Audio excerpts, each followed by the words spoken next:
खास बात अजय के साथ कार्यक्रम में आज हम बात करेंगे अश्विनी उपाध्याय से। अश्विनी जी पेशे से वकील हैं। PIL मैन कहे जाने वाले अश्विनी उपाध्याय ने विभिन्न मामलों में लगभग 50 से ज़्यादा जनहित याचिकाएं हाई कोर्ट और सुप्रीम कोर्ट में दायर की हुई हैं। अल्पसंख्यक मामलों में भी इनकी एक रिट सुप्रीम कोर्ट में चल रही है, जिसमें सुप्रीम कोर्ट ने राष्ट्रीय अल्पसंख्यक आयोग को दिशा निर्देश दिए हैं। अश्विनी जी, खास बात अजय के साथ कार्यक्रम में आपका हिंदी खबर में हार्दिक स्वागत है। धन्यवाद। अश्विनी, ऐसा लगता है कि तमाम राजनीतिक दल हैं उनको अल्पसंख्यक शब्द से बहुत मोहब्बत है। आखिर ये अल्पसंख्यक शब्द का बेसिक मापदंड क्या है? संविधान में इसको कैसे डिफाइन किया गया है? देखिए, आप पूरा संविधान उठा के पढ़ें। पूरे संविधान में एक बार आर्टिकल 30 में माइनॉरिटी वर्ड यूज हुआ। ओके। लेकिन वहां पे ये नहीं बताया गया कि माइनॉरिटी कौन होगा, मुसलमान होगा, पारसी होगा, जैन होगा, कौन होगा, ये नहीं बताया गया। उसमें यह भी नहीं बताया गया कि 1% से कम वाला माइनॉरिटी होगा कि 2% से कम होगा, 3% से कम होगा। इसकी बैकग्राउंड यह है कि देश का विभाजन हुआ था धर्म के आधार पे। मुस्लिम पाकिस्तान बना और हिंदुस्तान बना। तो हमारे जो संविधान निर्माता थे, जो लगभग 300 लोग थे, लोग सोचते हैं केवल बाबा साहब अम्बेडकर ने अकेले संविधान बने, 300 लोग थे संविधान सभा में। डॉक्टर राजेंद्र प्रसाद चेयरमैन थे, नेहरू जी थे, पटेल थे, मुंशी साहब थे, राव साहब, ऐसे 300 लोग थे। तो उस संविधान सभा में कुछ लोगों को ऐसा लगा, उसमें करीब 75 मुसलमान भी थे संविधान सभा में, उनको ऐसे लगा कि जो मुस्लिम यहां रह गए हैं या जो भी माइनॉरिटी और हैं यहां पे, उनको कहीं ऐसा ना हो कि बाद में उनको कोई राइट न मिले, उनको कोई अधिकार न मिले। क्योंकि धर्म के आधार पर विभाजन हुआ है, तो जो सरकार बनेगी वो मेजॉरिटी की बनेगी। मेजॉरिटी मतलब हिंदू। तो ऐसा ना हो कि जो गुस्सा है देश के बंटवारे का, उसकी वजह से बाद में माइनॉरिटीज को परेशान किया जाए। तो वो आर्टिकल 30 में यह कहा गया कि इनके साथ कोई भेदभाव नहीं होता, अल्पसंख्यकों को कोई विशेष सुविधा मिलेगी, ऐसा नहीं है। उसमें केवल यह कहा गया कि जो कुछ मेजॉरिटी को मिलेगा वो माइनॉरिटी को भी मिलेगा। आप माइनॉरिटी को इक्वली ट्रीट करेंगे, आप उनको स्कूल में एडमिशन देंगे, उनको स्कूल खोलने की अनुमति देंगे, ये कहा गया। लेकिन धीरे धीरे धीरे धीरे क्या हुआ कि ये अल्पसंख्यक ये अपने आप में एक विशेष चुनावी प्रबंधन का हिस्सा बन गया। हालत आज की डेट में हालत यह है कि बहुत सारी चीजें ऐसी हैं जो मेजॉरिटी को नहीं मिलती और माइनॉरिटी को मिलती हैं, और माइनॉरिटी आज तक डिफाइन नहीं है, न संविधान में डिफाइन, न किसी कानून में डिफाइन। इसके बावजूद वो 5 समुदायों को माइनॉरिटी बना दिया गया। सुप्रीम कोर्ट ये मामला गया, कई बार गया, और एक बार तो 11 जजों की बेंच ने बोला कि भैया राष्ट्रीय स्तर पर तो कोई माइनॉरिटी हो ही नहीं सकता। अच्छा, आपको अगर माइनॉरिटी आइडेंटिफाई करना है तो आप माइनॉरिटी की डेफिनेशन बनाओ और राज्य के स्तर पे आप आइडेंटिफाई करो। हमारी जो PIL है, हमने उसमें यही कहा है क्या बताओ तो माइनॉरिटी कौन है, अल्पसंख्यक कौन। अल्पसंख्यक के नाम पे अल्पसंख्यक आयोग बन गया, अल्पसंख्यक के नाम पे अल्पसंख्यक कल्याण मंत्रालय बन गया 2006 में, 1993 में अल्पसंख्यक आयोग बन गया। लेकिन कौन माइनॉरिटी कौन अल्पसंख्यक है पता ही नहीं किसी को, कोई बताने के लिए तैयार नहीं।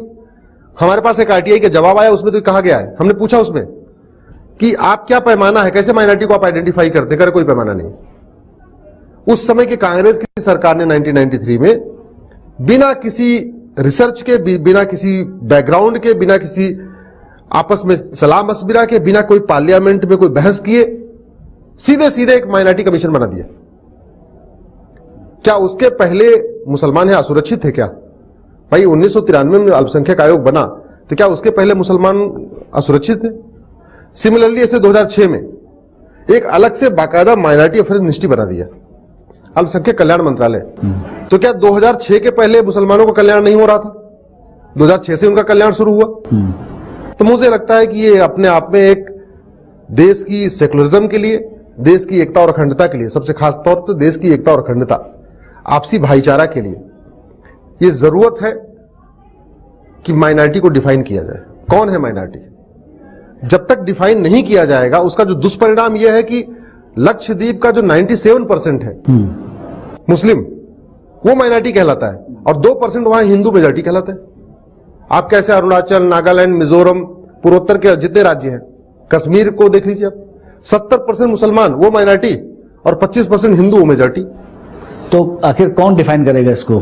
देखिए, अभी ये मामला जब मैंने सुप्रीम कोर्ट में PIL फाइल किया तो सुप्रीम कोर्ट ने माइनॉरिटी कमीशन को बोला आप 90 दिन के अंदर करो। हाँ 90 दिन पूरा होगा इनका जाके मई में। हाँ, 1 महीना करीब हो गया है। 1 महीने करीब हो गया है। मई में उनको बताना है कि कौन है अल्पसंख्यक, कौन। या तो आप जो UN की डिफिनेशन उसको अडॉप्ट करिए। UN की डिफिनेशन बड़ी क्लियर है, एनी ग्रुप और community which is socially, economically, politically non dominant and inferior population. ऐसा समुदाय, ऐसा समूह जो संख्या में बिल्कुल नगण्य है, जिसका कोई सामाजिक वजूद नहीं है, बहुत कमजोर है, जिसका कोई आर्थिक वजूद नहीं है, जिसका कोई राजनीतिक वजूद नहीं है, नगण्य दृष्टि से, उनको कहते हैं माइनॉरिटी। लेकिन मेरा अपना मानना है कि भारत में तो माइनॉरिटी अब वर्तमान स्थितियों में, क्योंकि कोई चीज हमेशा फिक्स नहीं होती है, भारत का संविधान खुद ही कहता है संविधान ऑर्गेनिक है, मतलब हमेशा बदलने वाला है, इस समय अनुकूल है, इस समय परिस्थितियों के अनुसार उस पर काम करेगा। हमारा अपना यह मानना है कि आज के समय पारसी के अलावा और कोई भारत माइनॉरिटी है ही नहीं। अगर आप हमसे पूछते हैं एक वकील के नाते, मैं आपको बताता हूं कि वर्तमान स्थितियों में भारत में केवल पारसी हैं जिनको थोड़े प्रोटेक्शन की जरूरत है, अदरवाइज किसी की जरूरत नहीं। और हम तो कहते हैं वो भी जरूरत नहीं है, क्योंकि जब आपके पास आर्टिकल 14 है, 15 है समता समानता, आर्टिकल 21 है, आर्टिकल 19 है कि सब लोग हर जगह जाकर अपना रोजगार कर सकते हैं, किसी को आप रोक नहीं सकते। तो जब पूरी की पूरी हमारी भावना समता और समानता पे है, सबको समान अवसर, सबको समान संरक्षण, तो अलग से अल्पसंख्यक ये जो डॉक्ट्राइन, अलग से कॉन्सेप्ट है, ये मुझे लगता है कि देश की एकता, देश की अखंडता, देश के खासतौर पर सेकुलरिज्म, उसके लिए बहुत खिलाफ है। और ये वोट बैंक को एक तरीके से खाद पानी दे रहा है, ये नेताओं के लिए खाद पानी बना हुआ है, जिसकी आड़ में वो पूरे समाज को तोड़ रहे हैं, मरोड़ रहे हैं, नई नई कहानियां कर रहे हैं। ये खत्म हो जाए तो ज्यादा अच्छा है, और ना खत्म हो तो कम से कम डिफाइन हो जाए। आपका कहने का मतलब ये है कि जो राष्ट्रीय अल्पसंख्यक आयोग है या अल्पसंख्यक मंत्रालय है, उसको खत्म कर देना चाहिए। हमारा तो ये कहना है कि भारत में अल्पसंख्यक और बहुसंख्यक, माइनॉरिटी मेजॉरिटी कॉन्सेप्ट ही खत्म हो जाना चाहिए। सबका साथ, सबका विकास, ये सबसे बढ़िया है। ओके, सबको बराबर, सब लोग भारतीय हैं, ना कोई माइनॉरिटी है ना कोई मेजॉरिटी है, सब भारतीय हैं। वो हिंदू हो, मुसलमान हो, सिख हो, ईसाई हो, पारसी हो, कोई भी हो, कोई भी माइनॉरिटी नहीं है। यहाँ सब मेजॉरिटी हो चुके हैं, क्योंकि ऐसा कोई नहीं है कि बिल्कुल कोई यहाँ पे आदिवासी टाइप की तो कोई बात है नहीं। यहाँ पे एक बार अगर आदिवासियों को आप अलग से कुछ अलग से प्रोटेक्शन देते समझ में आता है कि उनका कल्चर आपको प्रोटेक्ट करना है, अदरवाइज और किसी की जरूरत नहीं है। आप ये बताइए कि अल्पसंख्यकों को सरकार ने क्या क्या अधिकार दे रखे हैं, या उनको और क्या सुविधाएं मिलनी चाहिए? देखिए, मुझे लगता है कि भारत में पहली बात तो अल्पसंख्यक बहुसंख्यक कॉन्सेप्ट ही खत्म होना चाहिए। जहां तक इस समय मिलने की बात है, तो एक 15 पॉइंट प्रोग्राम है, 15 सूत्री कार्यक्रम है, जो अल्पसंख्यकों के लिए विशेष रूप से चलता है। अच्छा, उसमें आप 8वीं पास हो जाओगे तो पर्टिकुलर इतना अमाउंट मिलेगा, 10वीं पास करने के बाद इतना है, 12वीं पास करने के बाद अलग से स्टाइपेंड है। इंजीनियरिंग मेडिकल करते हैं तो आपको, इंजीनियरिंग करते हैं तो 5 लाख रुपए आपको लोन मिलता है, मेडिकल करते हैं तो आपको 10 लाख रुपए लोन मिलता है, ब्याज, बिना ब्याज का। अच्छा, आप अपना व्यवसाय शुरू करते हैं, हुनर, एक नया कार्यक्रम चला है हुनर में आपको अलग से मिलता है। समस्या ये है कि एक गरीब यहां बगल में है, दूसरा गरीब एक मुसलमान है, आप इसको नहीं दे रहे, वो भी गरीब है, इवन उसकी आय कम है, वो बेचारा उससे ज्यादा परेशान है, लेकिन यहां पे आप अल्पसंख्यक को दे रहे हैं, तो उसके मन में भावना बैठेगी। और इसका जो सबसे बड़ा दुष्परिणाम दिख रहा है वो तमिलनाडु में दिख रहा है। तमिलनाडु में लोग धर्म परिवर्तन कर रहे हैं इसके चक्कर में। अच्छा, हाँ, मैं खुद, ये कोई मैं थ्योरेटिकल बात नहीं कह रहा हूं या कहीं मैंने अखबार में पढ़ लिया, कहीं सुन लिया, मैं व्यक्तिगत रूप से तमिलनाडु के उन बहुत सारे एरिया में मैं घूमा हूं 1.5-2 साल पहले, और वहां जाकर लोगों से बात किया कि इतना तेजी के साथ कन्वर्जन क्यों हो रहा है। तो हो क्या रहा है कि अब जैसे मान लीजिए मेरा नाम अश्विनी उपाध्याय है, तो मैं अश्विनी उपाध्याय में अपने बेटे का नाम मैं लिख तो रहा हूं, लेकिन जहां पे रिलीजन वाला कॉलम होता है वहां मैं क्रिश्चियन लिख देता हूं, ओके, या इस्लाम लिख दे रहा हूं। क्यों? क्योंकि वहां पे अलग से और भी सुविधाएं चलती हैं। जैसे केंद्र सरकार की 15 सूत्री योजनाएं हैं, ऐसे बहुत सारी राज्य सरकारों ने अपनी तरफ से अलग से योजनाएं चलाई हैं। और जो सबसे बड़ा खेल चल रहा है इसका धर्म परिवर्तन का। जो गरीब है ना, वो गरीब सोचता है यार इसको तो मिल गया, हमको क्यों नहीं मिला। तो वो गरीब क्या ना करे, मरता क्या ना करता। वो अपने बच्चे के जब वो फर्स्ट में गया, सेकंड में गया, वहीं उसने हिंदू के बजाय इस्लाम लिख दिया या क्रिश्चियन लिख दिया। अब जो बच्चा पहले से लेके 12वीं कक्षा तक लगातार वो हिंदू है, लेकिन वहां पे वो मुसलमान बना हुआ है, वहां पे वो ईसाई बना हुआ है स्कूल में, तो धीरे धीरे धीरे धीरे उसके मन में कहीं ना कहीं वो भाव आता चला जाता है। और ये बहुत बड़ा, ये मुझे लगता है कि उस व्यक्ति के खिलाफ सबसे बड़ा ये सरकार की तरफ से बहुत बड़ा प्रहार है। आप किसी को मजबूर कर रहे हो, ये एक तरीके से सरकारी लालच हो गई। धर्म परिवर्तन में एक सरकारी तरीके से सरकारी लालच है ये बहुत बड़ा खेल चल रहा है। धर्म परिवर्तन में सरकार योगदान दे रही है, सरकार योगदान दे रही है। केरल में ऐसे ही खूब चल रहा है, बंगाल में आजकल खूब शुरू हो गया है, तमिलनाडु में बहुत पहले से चल रहा है। तो इसमें क्या केंद्र सरकार हस्तक्षेप नहीं करती? केंद्र सरकार हस्तक्षेप इसलिए करती कि योजनाएं राज्य की है, हमारा फेडरल स्ट्रक्चर है। ओके। अब जैसे बंगाल में है, हाँ। जो मस्जिद के मौलवी हैं, जो नमाज पढ़ाते हैं, उनको तनख्वाह मिलती है, उसमें केंद्र सरकार कुछ नहीं कर सकती, तो सरकार का काम है ये तो। ओके। लेकिन मंदिर के लोगों को नहीं मिलती। कुछ दिन पहले यहां दिल्ली में शुरू हो गया, दिल्ली की आम आदमी पार्टी सरकार ने जो मस्जिद और मदरसे के हैं उनको तनख्वाह शुरू किया, शायद 18,000 रुपए के आसपास शुरू किया। लेकिन मंदिर के किसी पुजारी को या जो पंडित जी सत्यनारायण की कथा कराते हैं उनके लिए कोई योजना नहीं है। तो ये अल्पसंख्यक बहुसंख्यक जब तक ये खेल चलेगा तब तक नेताओं को आप रोक नहीं सकते। आपको तो उसकी ये कहते नहीं, जड़ को खत्म करना पड़ेगा। ये जब तक इसका पौधा रहेगा माइनॉरिटी मेजॉरिटी वाला, वो लोग फसल काटेंगे। इसलिए इसको खत्म करना जरूरी है। सुप्रीम कोर्ट से हमने यही कहा है, और सुप्रीम कोर्ट ने हमें जो ऑर्डर हुआ है पिछले महीने, उसमें लिखा भी है कि यदि आप अल्पसंख्यक जो मंत्रालय है, जो अल्पसंख्यक आपका आयोग है, उसके जवाब से संतुष्ट नहीं था, दोबारा सुप्रीम कोर्ट आई है। मैंने सुप्रीम कोर्ट में मेरी मांग यही थी, आप डिक्लेयर कर दो कि जिसकी संख्या राज्य के स्तर पे 1% से कम है उसी को अल्पसंख्यक माना जाए, जिसकी भी संख्या 1% से ज्यादा है वो माइनॉरिटी नहीं कहला सकता। ओके। लोग 10-10 करोड़ हो चुके हैं, किसी किसी राज्य में लोग 3-3 करोड़ है, कहते हैं मैं तो माइनॉरिटी हूं। ऐसे बहुत सारे जिले हैं जो पूरे जिले के जिले वो मेजॉरिटी में है। सच बात है, देखिए सरकार ने जो डिफाइन किया हुआ है वो 6 समुदायों को, उसमें इस्लाम हो गया, क्रिश्चियन हो गए, बौद्ध, पारसी, सिख और जैन। बाद में शायद जैन को भी ऐड किया गया। लेकिन जहां तक बात आती है अल्पसंख्यक की, तो सीधे स्ट्राइक करता है कि मुसलमान, अल्पसंख्यक माने मुसलमान। तो ऐसी धारणा क्यों बन गई है?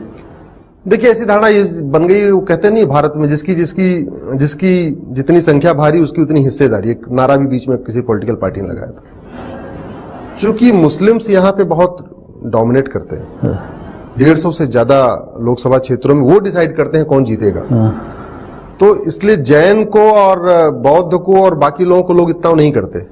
दूसरा, बाकी समुदायों में फतवा का कोई चक्कर नहीं है। इस समुदाय में तो है कि भाई शुक्रवार को जो फतवा दे दिया गया वही वो भेड़ चाल है, उसी को वोट देना है।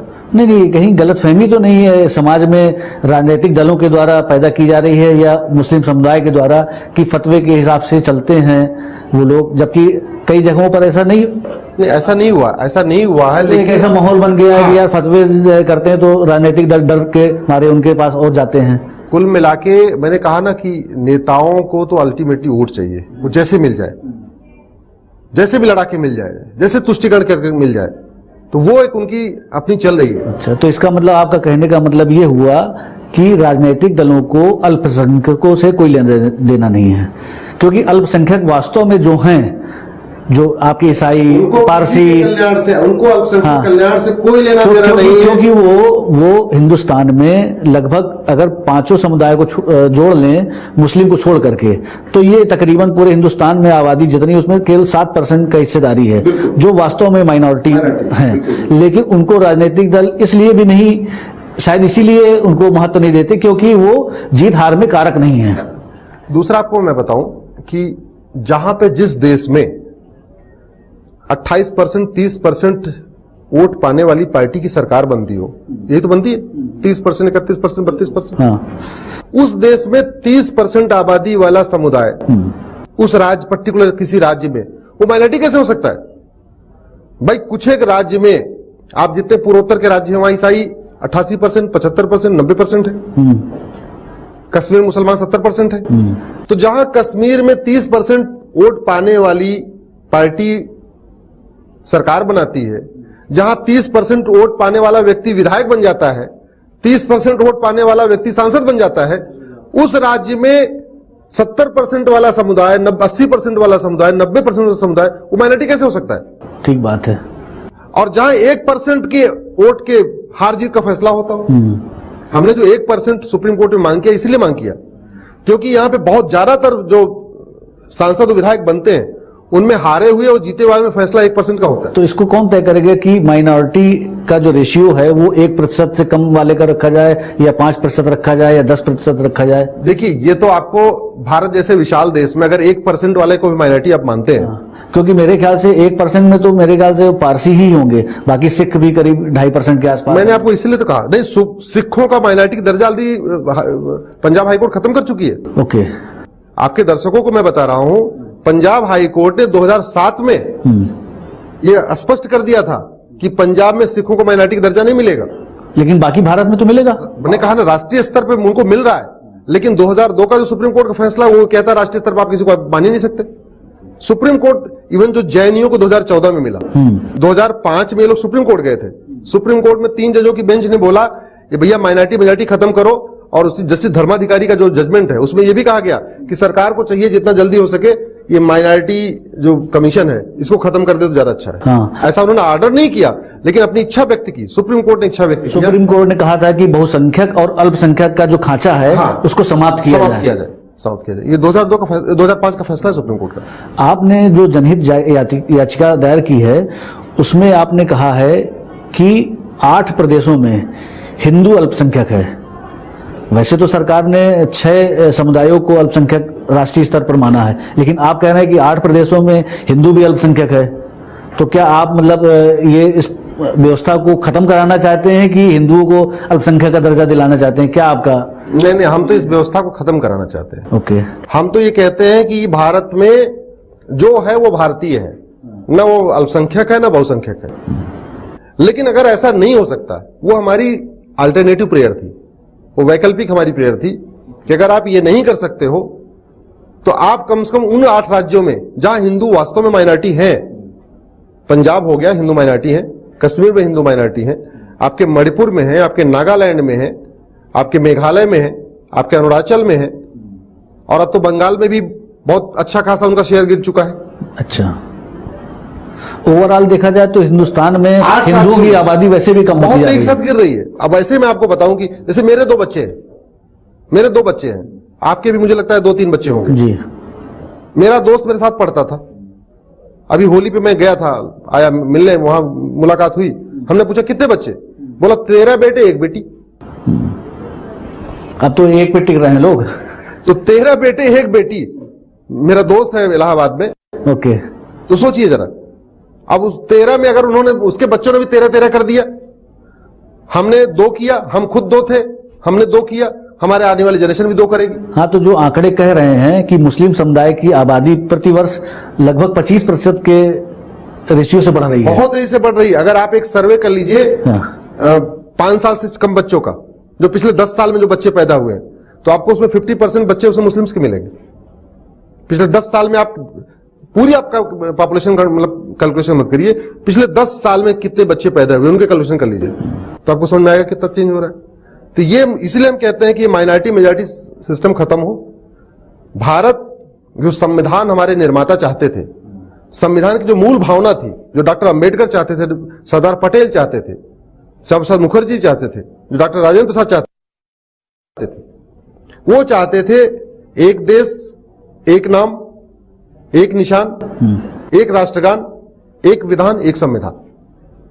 लेकिन दुर्भाग्यवश आप देखो 70 साल बीत गए, 2 नाम चल रहा है, इंडिया और भारत, 2 निशान चल रहा है, कश्मीर का अलग झंडा, पूरे देश का अलग तिरंगा झंडा, 2 राष्ट्रगान चल रहा है, आपका 2 विधान चल रहा है, पूरे देश में अलग कानून, कश्मीर में अलग कानून, और पूरे देश में भी हिंदू के लिए अलग कानून, मुसलमान के लिए अलग कानून, 2 विधान और 2 संविधान चल रहा है, कश्मीर में अलग संविधान चल रहा है, पूरे देश में अलग संविधान चल रहा है। तो जो हमारे संविधान निर्माताओं ने बहुत लंबी चर्चा के बाद सोचा विचारा था, वो लोग वोट बैंक पॉलिटिक्स वाले लोग नहीं थे।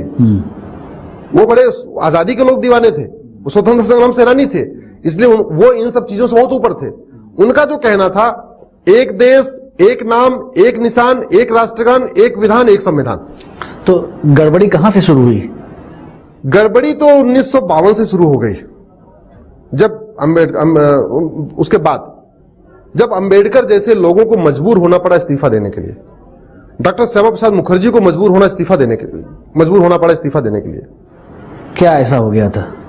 भाई तुष्टिकरण तो उसी समय शुरू हुई ना, आर्टिकल 35 है ऐसे जोड़ दिया गया, बिना किसी पार्लियामेंट के अप्रूवल के।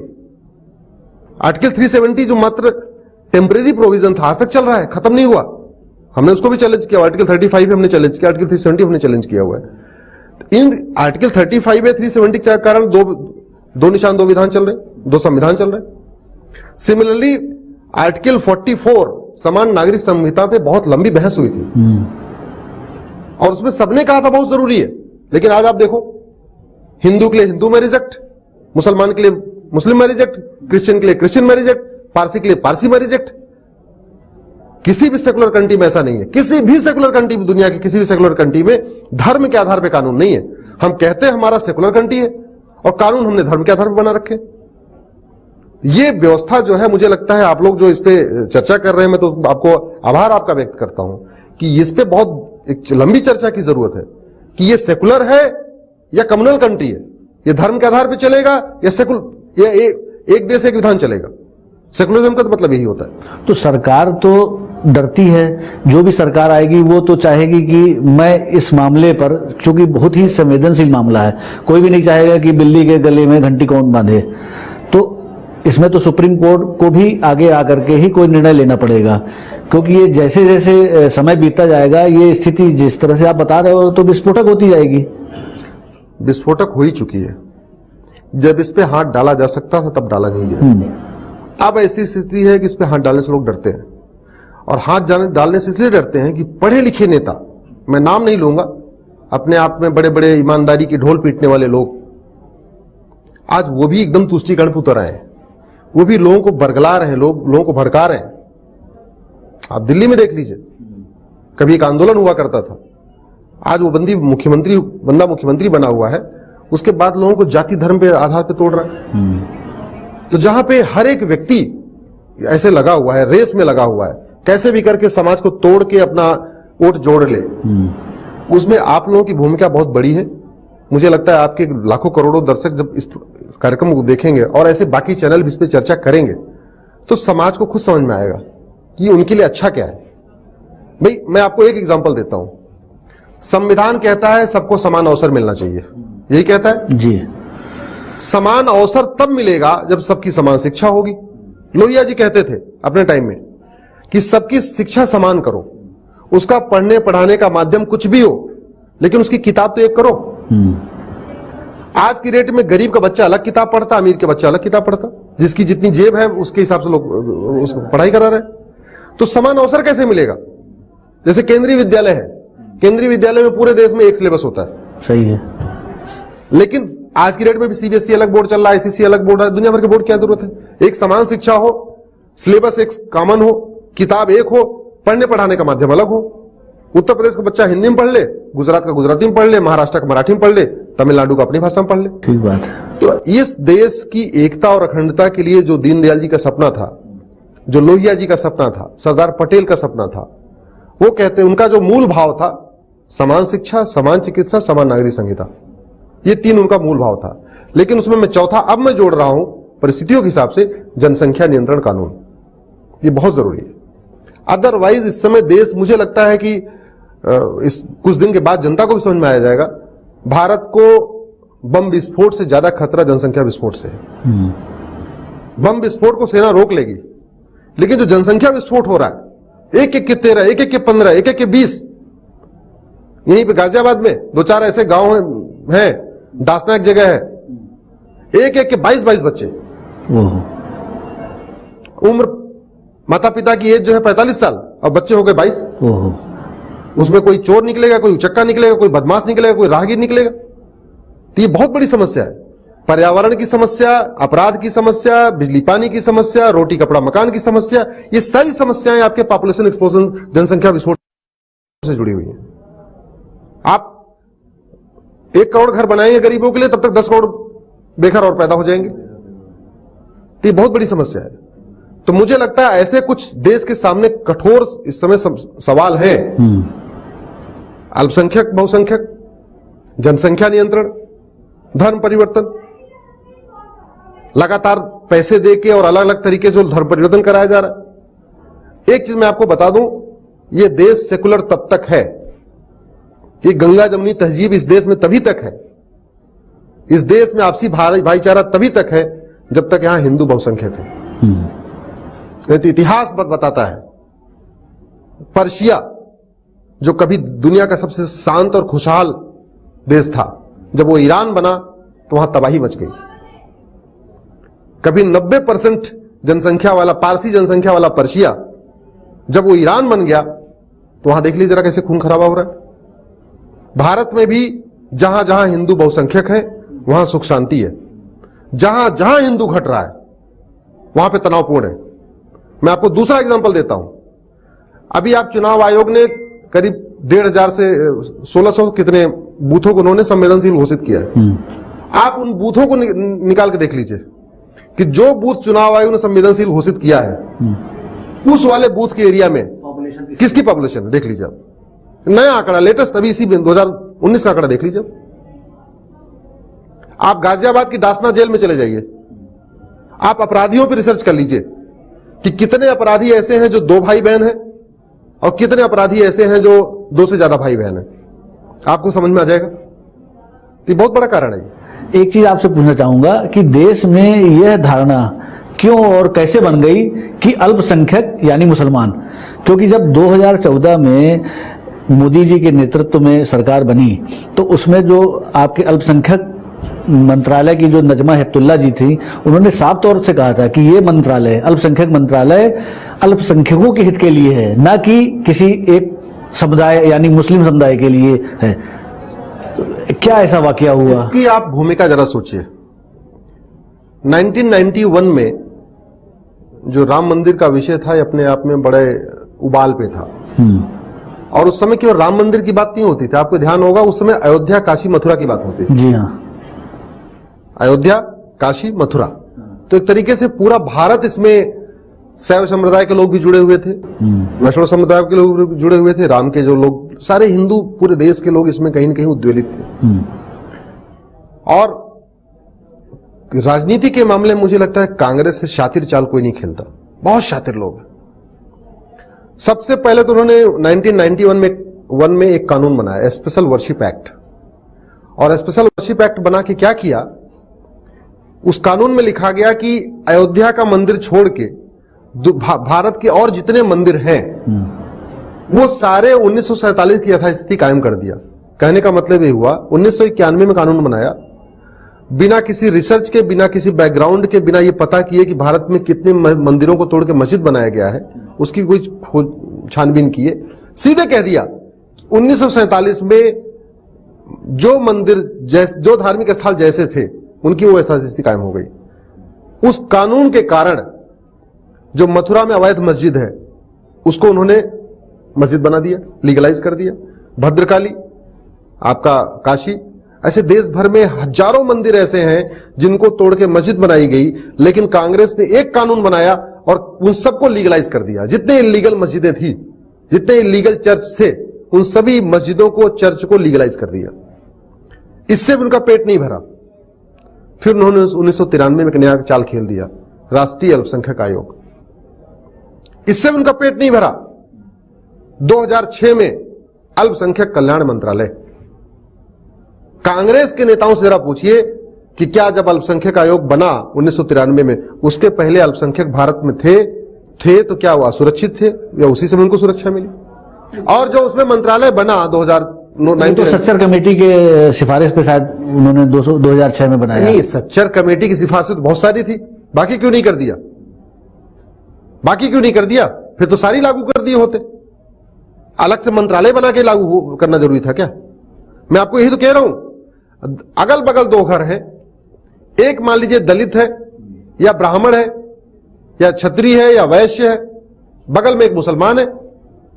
दोनों की स्थिति बराबर है। एक आदमी को आप 15 सूत्री कार्यक्रम दे रहे, दूसरे कुछ नहीं दे रहे। उसका लड़का, मुसलमान का लड़का अगर इंजीनियरिंग करेगा तो उसको आप 5 लाख रुपए दे रहे, और गरीब ब्राह्मण के लड़के कुछ दे ही नहीं रहे। तो ये जो साजिश किया कांग्रेस ने, उसका फल देश ने भुगता। देखा किस तरीके से दीवार खड़ी होती चली जा रही है। और फिर अगर आपने अल्पसंख्यक आयोग बनाया ही तो उसका मुखिया हमेशा मुसलमान क्यों बने? हाँ, जबकि 6 समुदायों के लोग हैं। कितने अल्पसंख्यक आयोग के मुखिया कोई जैन बना, बताइए आप? किसी अल्पसंख्यक आयोग का मुखिया पारसी बना, सिख बना, बौद्ध बना? नहीं, हमेशा अल्पसंख्यक आयोग का मुखिया मुसलमान। तो एक तरीके से आपने अल्पसंख्यक नाम तो दिया अल्पसंख्यक आयोग, इनफैक्ट आपने ये मुस्लिम आयोग बना दिया। मुस्लिम आयोग बना दिया। आपने नाम दिया केवल अल्पसंख्यक आयोग, लेकिन काम आप एक तरीके से आप बिल्कुल उसको मुस्लिम आयोग आपने बना के रखा हुआ है। 2006 में फिर वही आपको हुई अल्पसंख्यक कल्याण मंत्रालय। आज तक कितने अल्पसंख्यक कल्याण मंत्री बौद्ध बने, जैन बने, क्रिश्चियन बने? कितने अल्पसंख्यक कल्याण मंत्री पारसी बने? जितने अल्पसंख्यक कल्याण मंत्री वो सारे मुसलमान ही बने। इसलिए मैं कहता हूं कि भारत की एकता और अखंडता को अगर बचाना है तो आपको 2-3-4 काम करने ही पड़ेंगे। ये तुष्टीकरण की जो बीज है, जो कांग्रेस ने बोया हुआ है, उस बीज को उखाड़ना पड़ेगा। जब तक ये बीज पड़ा रहेगा उसके ऊपर फसल पैदा होती रहेगी। ये जो अल्पसंख्यक बहुसंख्यक जो विभाजन है, इसको खत्म करना पड़ेगा। या तो बिल्कुल इसको संविधान से माइनॉरिटी वर्ड हटा दिया जाए, और नहीं तो माइनॉरिटी डिफाइन कर दिया जाए, माइनॉरिटी का पैरामीटर बना दिया जाए। भैया राज्य स्तर पे ये 1% वाला से कम वाला है वो माइनॉरिटी है, नहीं तो सब लोग 1%। मैं इसलिए कह रहा हूं कि जितने सांसद विधायक चुने जाते हैं उसमें ज्यादातर जो हार जीत का फैसला 1% का होता है, और दुनिया के कई सारे देशों में यही है। वो अल्पसंख्यक उसी को कहते हैं जो 1% से कम होता है। तो क्या मतलब भाजपा इस बार अपने मैनिफेस्टो में इस बात को उठाएगी? भाजपा मैनिफेस्टो में ले चाहे न ले, अश्विनी उपाध्याय ने सुप्रीम कोर्ट में उठाया है। अश्विनी उपाध्याय सुप्रीम कोर्ट में लड़ रहे हैं, और मामला सब जुडिस है, तो इसलिए इसको मैनिफेस्टो में लेना भी नहीं चाहिए। नहीं, और भी आप मामले जैसे कह रहे हैं, समान नागरिक कानून, भाई समान शिक्षा, समान चिकित्सा, समान नागरिक संहिता, हाँ, ये तो हमारा संविधान कहता है। अब उसी संविधान को लागू करने का समय आ गया है। एक बात मैं अजय जी आपको बता दूं, 25% संविधान पेंडिंग है। आपके दर्शकों को जानना बहुत जरूरी है। भारत का 25% संविधान जो राष्ट्र की एकता और अखंडता को मजबूत करता है, उस पे आज तक न पार्लियामेंट में चर्चा हुई, न वो लागू किया गया। वजह? Vote bank politics. क्यों वोट बैंक पॉलिटिक्स? तो भाजपा ने क्यों नहीं कराई चर्चा? मैंने कहा ना, चर्चा भी कैसे करें? बहुमत नहीं है, स्पष्ट बहुमत नहीं। वो कहते नहीं, ये बदनाम भी हो जाए और कुछ मिले भी ना। तो इसलिए हम जनता से ही कहते हैं, अब की बार कांग्रेस को 4, भाजपा 400 पार करिए, सारा ये तुष्टीकरण का बीज हम निकाल के फेंक देंगे। कांग्रेस की सरकार ने तो सुप्रीम कोर्ट में कह दिया था राम नाम की कोई चीज नहीं है, न राम सेतु है, लेकिन अब तो ऐसा नहीं हो रहा है। भाजपा की सरकार तो जहां ऐसे विषय आते हैं वहां पे करती है। ट्रिपल तलाक का पहला पिटिशनर मैं था, महिलाएं तो बाद में आई, शायरा बानो तो बाद में आई है। अगर कांग्रेस की सरकार होती तो उसका कभी नहीं समर्थन करती, ट्रिपल तलाक के हमेशा साथ खड़ी थी, और उनके वकीलों ने बाकायदा बहस किया सुप्रीम कोर्ट में। भाजपा की सरकार थी, उन्होंने सिर्फ ट्रिपल तलाक में बोला नहीं, ये खत्म होना चाहिए। तो ऐसे मामले करीब बहुत सारे मामले भी पेंडिंग है सुप्रीम कोर्ट में। जैसे मेरी सारे घुसपैठियों को बाहर निकालना चाहिए, मेरी पीआईएल पेंडिंग है सुप्रीम कोर्ट में, और सरकार उसका समर्थन कर रही है, हाँ निकालना चाहिए। आपने एक अच्छी बात कही कि जो हिंदुस्तान में थी गंगा जमनी संस्कृति, वो लुप्त होती जा रही है राजनीति के चक्कर में। तो ये वापस आपस में कैसे स्नेह बढ़े सभी संप्रदायों में, क्योंकि इस तरह की बातों से तो और विद्वेष ही पैदा होता है। तो क्या ऐसा हो जिससे कि यहाँ पर गंगा जमनी तहजीब फिर से स्थापित हो सके? गंगा जमनी तहजीब स्थापित करने के लिए मूल मंत्र जो बाबा साहब का था, एक देश, एक नाम, एक निशान, एक राष्ट्रगान, एक विधान, एक संविधान, समान शिक्षा, समान चिकित्सा, समान नागरिक संहिता, धर्मांतरण विरोधी कानून और जनसंख्या नियंत्रण कानून। ये आपको 5 पंचतत्व हैं: समान शिक्षा, समान चिकित्सा, समान नागरिक संहिता, धर्मांतरण विरोधी कानून और जनसंख्या नियंत्रण कानून। आपको ये 5 कानून बनाने पड़ेंगे, तभी देश की एकता अखंडता सुरक्षित रह पाएगी, तभी गंगा जमनी तहजीब आपकी मेंटेन हो पाएगी। नहीं तो इस देश के विखंडन को कोई नहीं रोक सकता।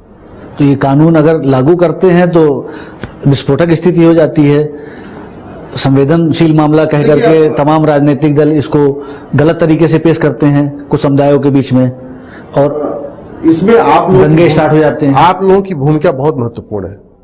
अगर 3 तलाक पे आप लोगों ने बहुत लंबी चर्चा न किया होता तो 3 तलाक के समय भी ये स्थिति तनावपूर्ण हो सकती थी, लेकिन नहीं हुई। मुझे लगता है मीडिया जो लोकतंत्र का चौथा स्तंभ है, ये सभी चैनलों को इसमें ये दिन भर फालतू इधर उधर की बातें करने के बजाय कम से कम हफ्ते में 2 दिन राष्ट्रहित के मुद्दों को उठाना चाहिए और उस पर चर्चा करना चाहिए। जैसे आप कर रहे हैं ऐसे सबको करना चाहिए। हाँ, तभी बात बनेगी, क्योंकि एक दो डिबेट से बात बनने वाली नहीं है। इसके लिए तो माहौल बनाने की जरूरत है। पूरा माहौल इसको सतत आपको करना पड़ेगा, इसको आपको लगातार करना पड़ेगा। मैंने आपको बताया ना, 70 साल बीत गए और 25% केवल 75% संविधान लागू हुआ। कायदे से संविधान तो 2-3 साल में लागू कर देना चाहिए था। बिल्कुल। तो 25% जो आज बचा हुआ है उसके लिए आपको